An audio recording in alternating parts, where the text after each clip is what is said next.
America long has been a nation of immigrants, starting with the original colonists who fled Europe because of religious persecution or in search of a better life for themselves and their children.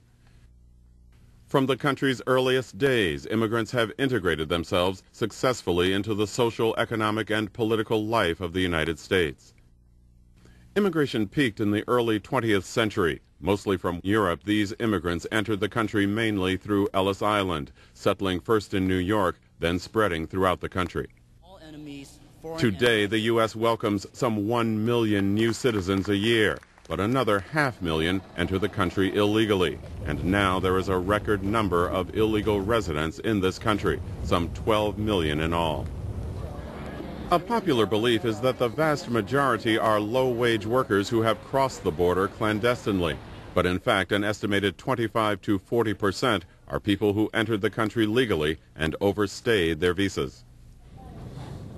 Critics assert that illegal workers suppress wages and place an undue burden on public services such as schools and hospitals. They are troubled by what they perceive to be widespread law-breaking and the ineffectiveness of current immigration controls. They object to any reform that, in their view, awards these illegal immigrants with so-called amnesty. But many businesses have come to rely on undocumented workers and are opposed to eliminating them from the workforce. The largest numbers of illegal immigrants work in farming, hospitality, construction, and food preparation. Another common misperception is that such workers operate in the underground economy, but in fact most work in small or medium-sized businesses, receive at least the minimum wage, and have taxes withheld from their paychecks. It's kind of gross. Many workers have become functioning members of their communities and have children born in this country who are by law U.S. citizens.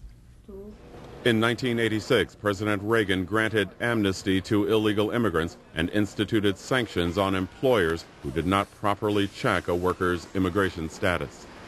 Our objective is only to establish a reasonable, fair, orderly, and secure system of immigration into this country, and not to discriminate in any way against particular nations or people. But the enforcement plan proved easy to defeat, and the illegal population continued to grow. President Bush has made immigration reform a top priority. As a nation that values immigration and depends on immigration, we should have immigration laws that work and make us proud. Yet today, we do not. He introduced a new immigration system centered on temporary work visas, but that plan also floundered. In 2005 and 2007, the House and Senate passed differing versions of immigration reform bills, but failed to reach agreement on comprehensive reform. Everyone knows that our immigration laws are broken, and a country loses some of its greatness when it can't fix a problem that everyone knows is broken. Border enforcement has been the easiest issue to tackle, and Congress has appropriated more than $1 billion to extend the border fence between the U.S. and Mexico and expand the Border Patrol. With no comprehensive reform at the federal level, some states and localities have adopted their own measures to crack down on illegal immigrants and deny them services. But other so-called sanctuary cities, such as New York, have rejected harsher enforcement efforts.